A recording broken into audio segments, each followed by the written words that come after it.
Singapore. आज हम जब सिंगापुर का नाम सुनते हैं तो हमारे दिमाग में एक साफ़ सफाई, ऊंची ऊंची बिल्डिंगें वाला देश आता है। लेकिन सिंगापुर शुरू से ऐसा नहीं था। ये बात है 1965 की, जब सिंगापुर मलेशिया से अलग हो गया। और इसके अलग होने के बाद सिंगापुर के लोगों की हालत बहुत बुरी हो गई।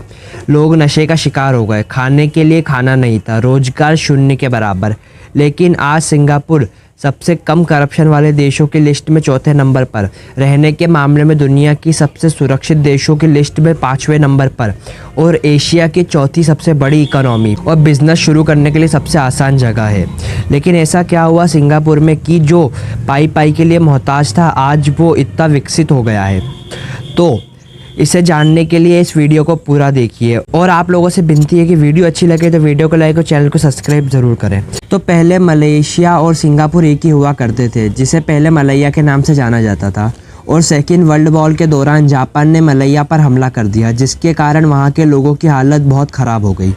और इस समय वहाँ के लोगों के लिए एक नेता उभर कर सामने आया, जिसका नाम था Lee Kuan Yew. Lee Kuan Yew ने एक पार्टी का गठन किया, जिसका नाम उन्होंने पीपल्स एक्शन पार्टी रखा। और 1950 में वो मलैया के प्रधानमंत्री बने। लेकिन कुछ विवादों के कारण 19 अगस्त 1965 को मलेशिया और सिंगापुर अलग अलग हो गए। और इन दोनों के अलग होने के बाद सिंगापुर के लोगों की हालत हद से ज़्यादा ख़राब हो गई।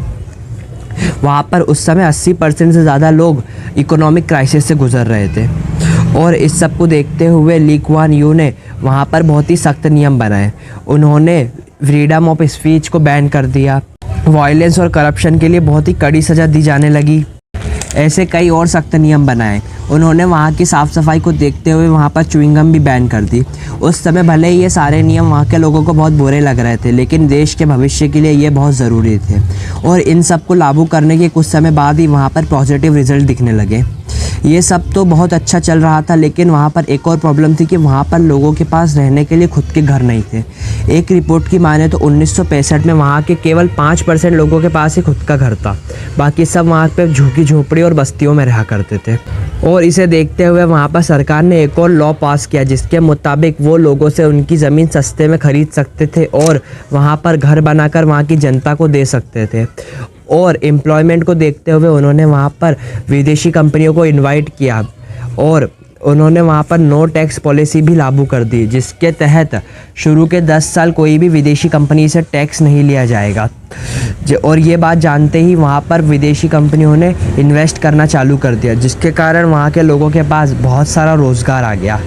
और एक समय जो देश पाई पाई के लिए मोहताज था, आज वो एक संपन्न देश बन चुका है।